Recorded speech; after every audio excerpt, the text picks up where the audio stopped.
The credit belongs to the man who is actually in the arena, whose face is marred by dust and sweat and blood. Hello everyone, and welcome back to the Vitruvian Podcast, a podcast centered around self-mastery. I'm your host, Zach Shankin.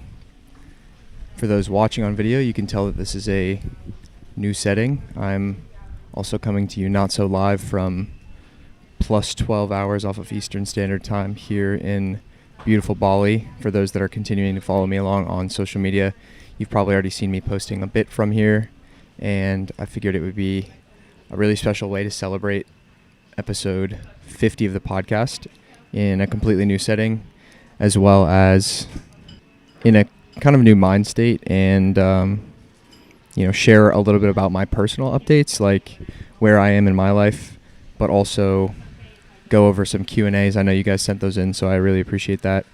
It's been an incredible couple of days here, and my journey really just has started in more ways than one, but certainly here in Bali, and it's been really incredible. I guess as a life update, it was. And also, I apologize, I'm in a co-working space, so there might be music, other people, nature sounds, all kinds of hectic noise. I turned down the mic, so hopefully it's just picking me up. But if you hear any kind of ambient noise or other people talking, I apologize. For future episodes here, I will potentially be renting a studio for getting a couple of cool guests that I've made connections with here, which is really exciting. For the solo episodes, I have the ability with kind of the gear and setup that I have to be a little bit mobile, which is fun. So I like the kind of run and gun style, and I wanted to just be able to share from exactly where I am and exactly what I'm doing. So I guess it's a little bit of an update. I took the trip from my East Coast dwelling in the United States to spend a month here in Bali. And pretty quickly, I'm already looking into potentially extending the trip another month if I can make the flights work out and if the cancellation works out on my end, just because I've just been so floored by the energy here. Not only, obviously, tropical paradise, all of that kind of surface level stuff, but really the energy of the people. There's a lot of younger entrepreneurs like myself that are here, and I think when you connect with those like-minded people, Napoleon Hill and many others have talked about the power of the mastermind, like when two, it's even in the Bible, like when two or more are gathered in my name, I am there. Obviously that's the reference to the Bible, but the concept of the mastermind is that when you get two or more people together, the interaction of their consciousness, the intelligence, the brainstorming, it just kind of elevates both of their experiences, because you're tapping into that collective consciousness, that power that is within and without you, but amplified through more than one person being present at a time.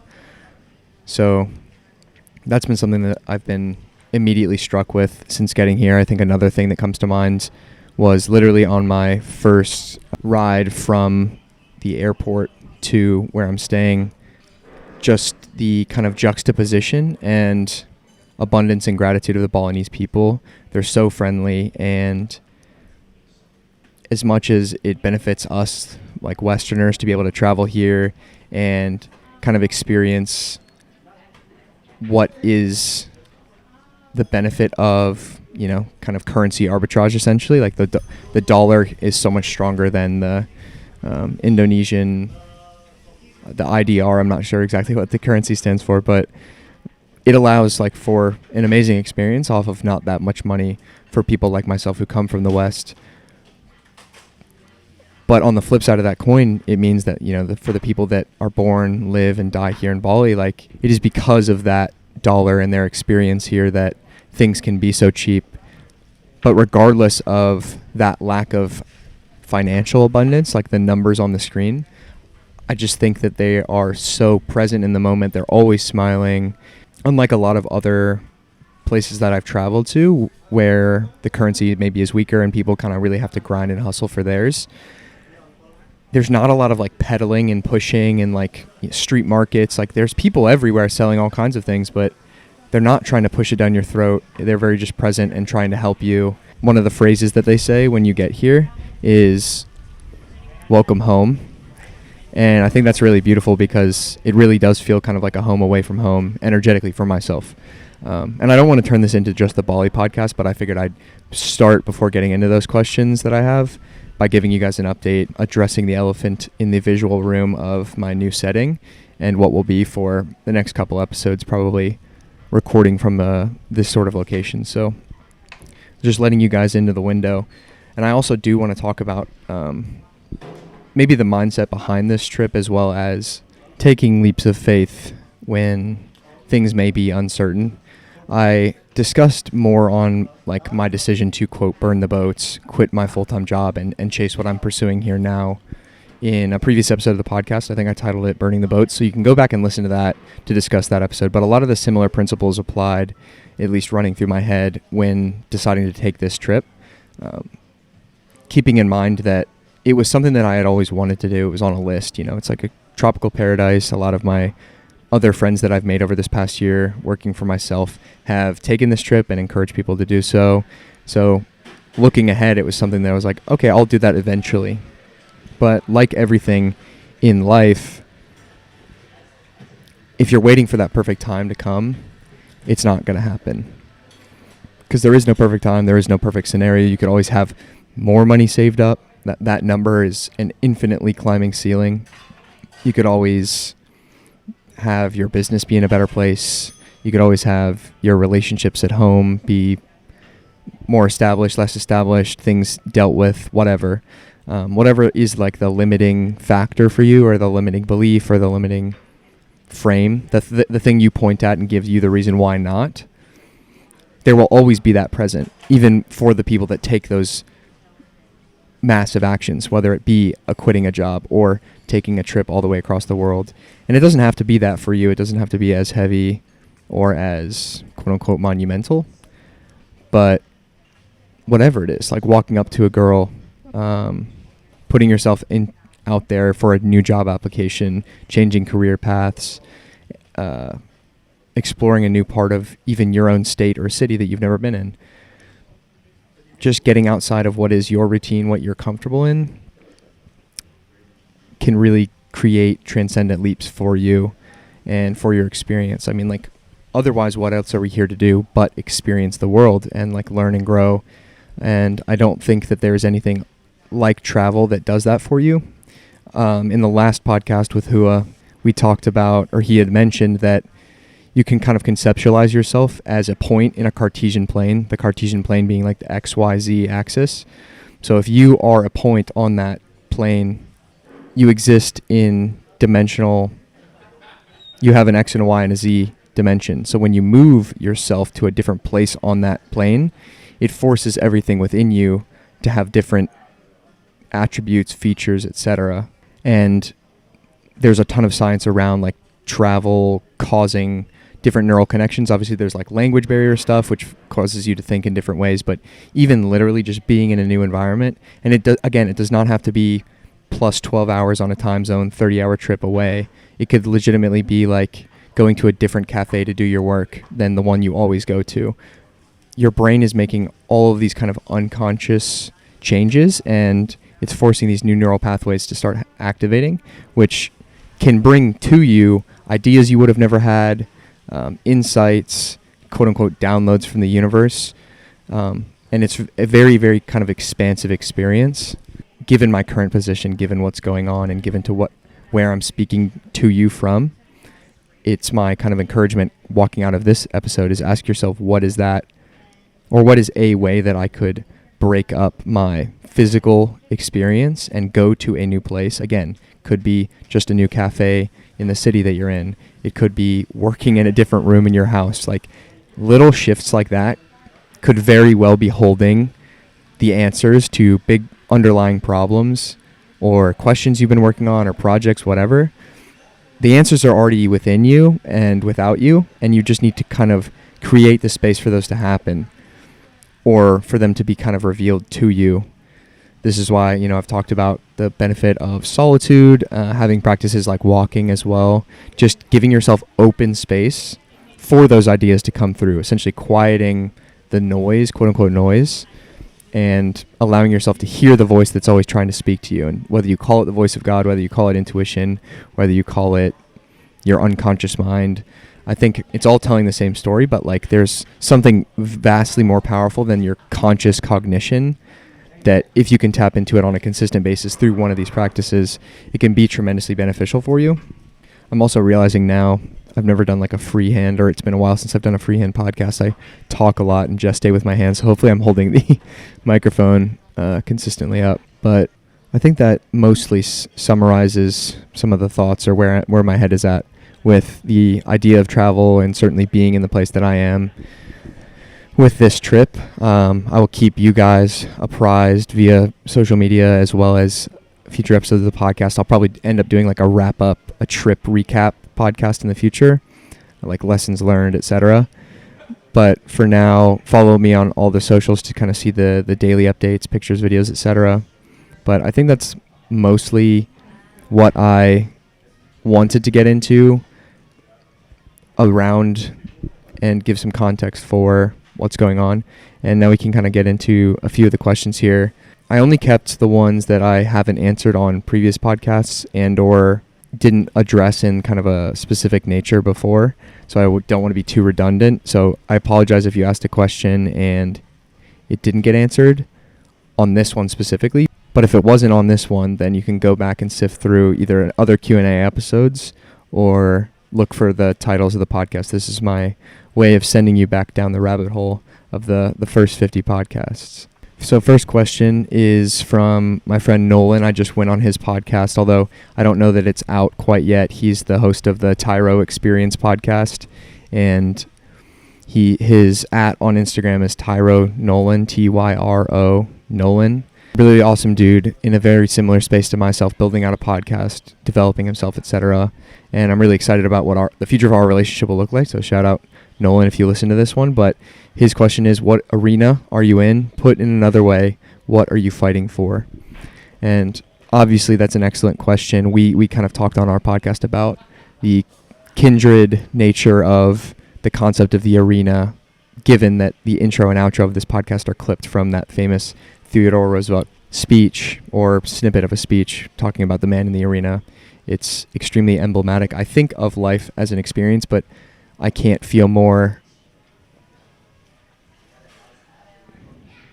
aligned and connected with that conceptually and emotionally since stepping into the entrepreneurial world and kind of fending for myself, building out what I'm building, really entering the arena, like striving greatly, all of those words that are in there. And actually on the Rebrand podcast, I mentioned that was something that I used as a piece of writing or a piece of language that had greatly inspired me in life in general, but certainly for the creation of the Vitruvian Manifesto. So go back and listen to that podcast to hear more on my thoughts on that specific quote and how it kind of became integrated into the Vitruvian Manifesto. But to answer Nolan's question with enough intro and trepidation, what arena am I in and what am I fighting for? I'd say I am in the arena of self-mastery. It's a world that I was already in, trying to get the most out of myself and my life experience and figure out what it means to be here and how can I get the most out of myself. Before I was putting anything out there, before I made any sort of money from it, I would be doing so even if I wasn't doing any of this stuff. And so my only claim ever and always was, is, and will be that I'm just a man in the arena. I'm not a prophet. I'm not some sort of expert. I will never claim to be, I don't even like the words coach, but I'm just another man in the arena trying to figure it out and pass on the lessons that I have found along the way that have proven efficacious and helpful, and mental models and things that I'm picking up, because I know that amplifying effect of putting that out there can help so many more people. And if it's just one, again, with the concept of memento mori, like knowing that I already have helped just one person, it means that I can die and be satisfied with how my life went because I was able to pass on those lessons. And it's extremely tangible now that I have the actual Vitruvian Man program and I work one-on-one with these guys and I see the transformations in their lives, in their mindsets, in their bodies, in their businesses. And it's amazing that is such a concrete nature. But even the free media that I put out, like this podcast, I have no idea who is who these words can reach in now and into the future, who might stumble upon one thing, one mental model, one quote that then catalyzes them on their journey, and then they go off and change the world in their way, potentially greater than myself. And if my name is called sooner rather than later and I'm taken out of the arena, then, and I can feel internally satisfied with knowing that, you know, my impact was actualized through the lives of the other people that I've impacted. So what am I fighting for? I'm fighting for helping as many people find and then dissolve into the giving of their gift as possible. I know I've referenced that David Data quote a number of times on this podcast. So that is what I'm fighting for, is getting as many people aligned and on their mission, purpose-driven, on paths of high level of fulfillment moving forward. The next question comes to us from Marsbrah on Twitter, MarsBrah. I see him liking all my stuff on the timeline, so shout out you, brother. I appreciate you. And you kind of caveated before this question, you were saying that you've listened to a lot of these and found them helpful, so that means the world to me. I appreciate your feedback. I appreciate your following. I'm glad that you find anything I say valuable and that you continue to show up time and time again. It really warms my heart. So thank you for that.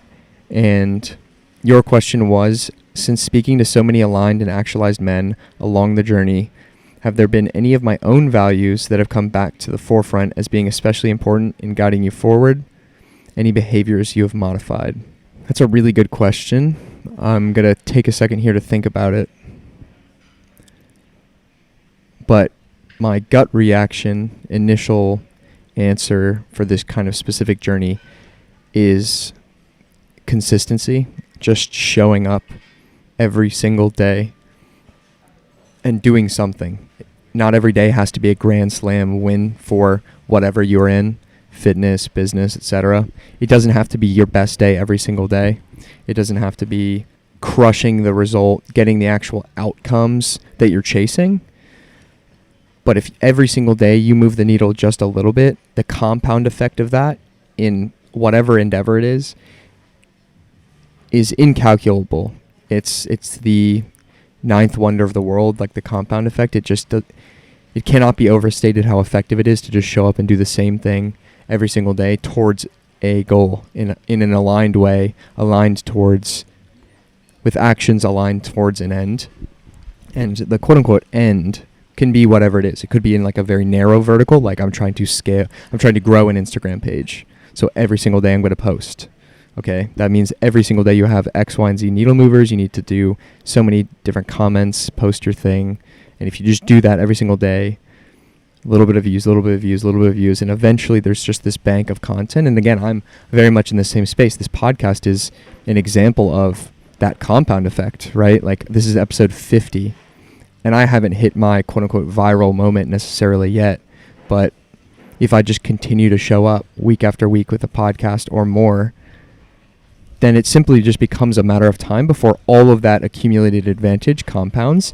And then when it goes off, whether it be through somebody resharing my content, or I have a big guest on the podcast who shares it, and then I enter the wider public sphere and have quote unquote a viral moment, then there's just this massive bank of value and content for people to go back down through, which is a really exciting concept for me, because you and me, whoever's listening to this, like as they're coming out right now, we're in that kind of undiscovered gem phase. Like you guys are the early adopters, the founding members, and have that mentality of like buying into what you can see is valuable now before there's a bunch of the clout and attention surrounding it. And believe me, like I will be in this game long enough to reach those sort of numbers over a long enough time horizon, but it's exciting to think about the compound effect. And so to answer your question, I think that value of like just showing up without seeing those results that you want, not even in like I guess delayed gratification wouldn't even be the proper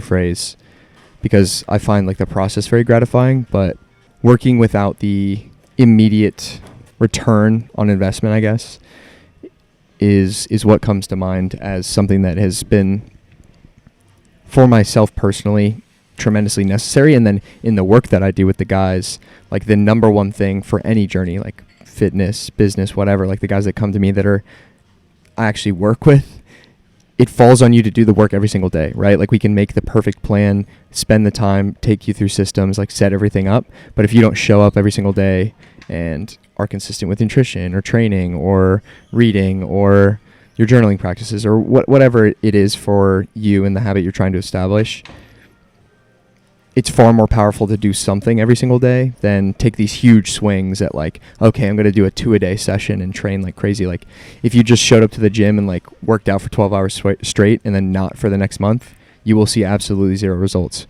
But if you just went for like 15 minutes every single day, you'll be miles ahead of that first guy. And you maybe didn't even accumulate the total hours in the gym that the first guy did, but it's the power of the compound effect. Again, the physical is very like easy example to point to, but it applies and definitely transcends into all these other different arenas. And then the second part of your question is, any behaviors have you modified? Honestly, I think the biggest thing is that like I had always been relatively disciplined and dialed and structured, and I would say that over my journey in this space of business, it's developing almost like a fluid resilience where a lot more things in entrepreneurship are out of your control, like whether or not you get a sales call, whether or not people are receptive to outreach, whether or not you have a guest on a podcast like completely drop out on you. There's so many things that are just like you can become extremely emotionally attached to, and at the very beginning I was, like people tell you to fuck off when you're doing outreach, like that hurts for a while, or somebody no-shows on a sales call, or last minute, like you have all your podcast prep and then the guest that you invited on is like, hey man, can we reschedule for 2 weeks, or it's not going to work out today. Like that sucks. It's not very respectful on their end to me. But like, it is what it is. And that phrase, like, it is what it is, like just dissolving into like, okay, that wasn't supposed to happen for a reason. I now have this time to allocate towards something else. How can I be most effective with it? Whether I pour it into myself and like go train, go read, go whatever, or just do something for the business. I mean, there's always, being someone who works for yourself, like there's literally always something to do, which is the, double edge of that sword is there's always something to do. So I think honestly, just being more open and fluid, and that also plays into mindset as well. Like I've become a lot more open-minded over this past year, continuing to fill myself with different schools of thought, schools of knowledge, schools of wisdom through reading and through talking to all these people that I've had on this podcast, connecting with people online, and just exploring like, what are my beliefs? What is this thing we call reality? And how do I feel about it? How do I construct my mental models?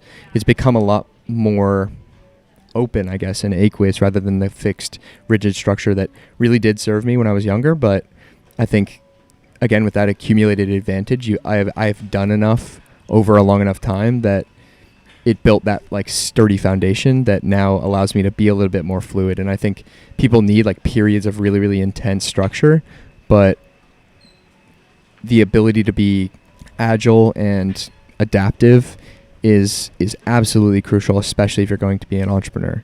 So that is one thing that is, I don't know if it was intentional modification, but I've seen in myself change a lot over the last year and a half.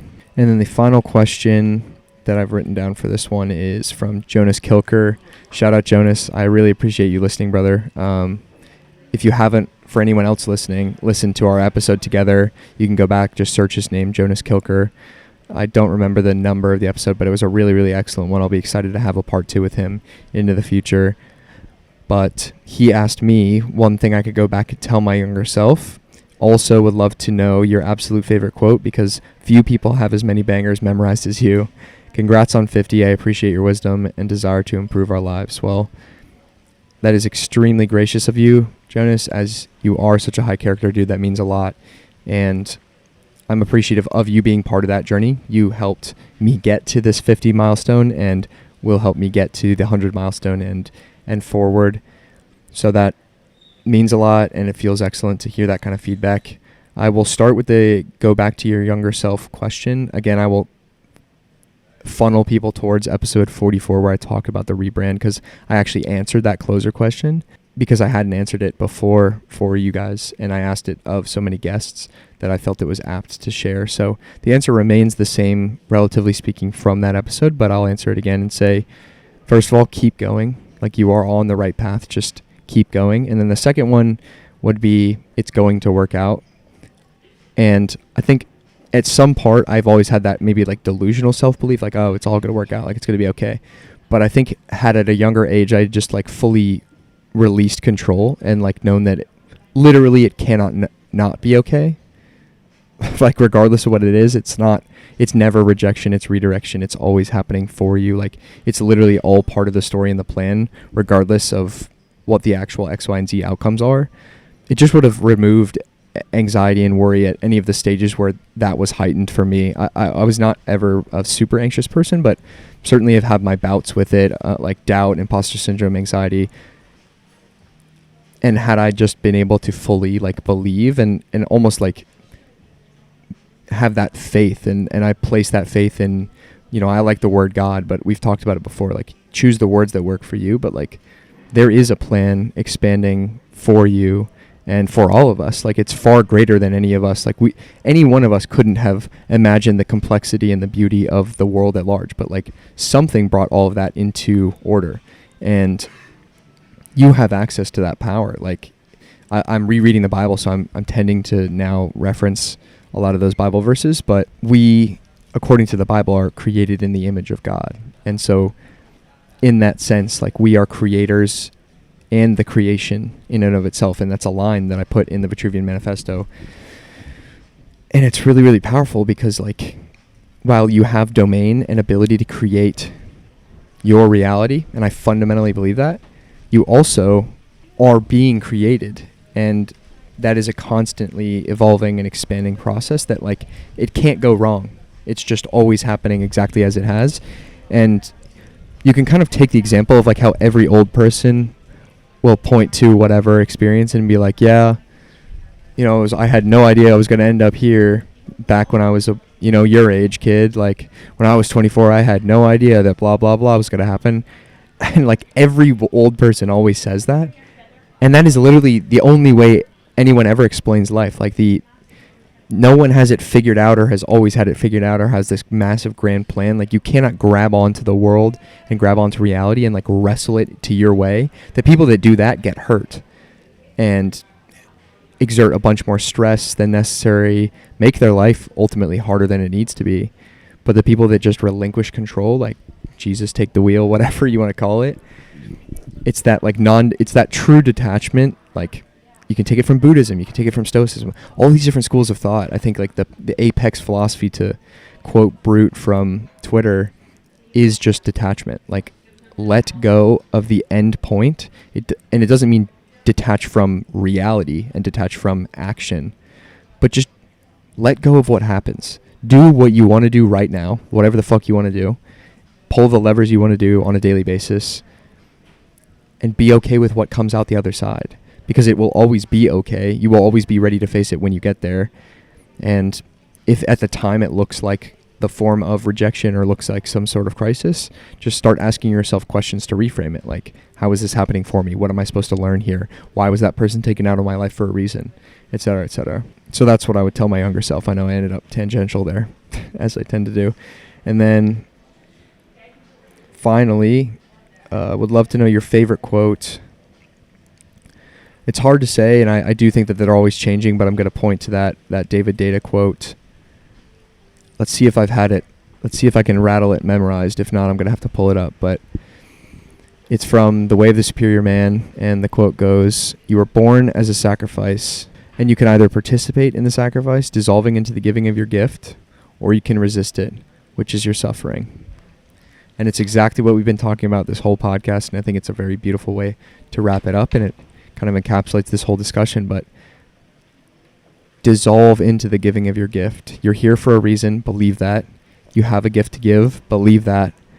Figure out what it is. Take the time to do it. If you are looking for help, guidance, and insight, message me. It's exactly the nature of the work that I do, like helping men find their Achilles advantage, their purpose, their direction, their unfair advantage in this world, their edge. And then spend the rest of your life giving into it, dissolving into the giving of the gift, detaching from whatever the outcome is. But the point isn't to create what the thing is. The point is just to give the gift. The gift could be material, it could be spoken, it could be written, it could just be being a very present partner, father, whatever. We've talked about all this stuff before. But if you resist that, if you silo yourself in a job because someone told you should, or you study something because that's what the smart kids did, or whatever, if you start to defer to somebody else's life plan, that is resisting giving your gift, and it is your suffering. And it could be a quiet malaise, like that quiet desperation we talk about, or it could truly be like actual genuine suffering. So that's what I would say is my favorite quote. And until that changes, that's what we got. I will update you if it does change, as I'm always kind of reading new books and absorbing the words of people far more eloquent and intelligent than myself.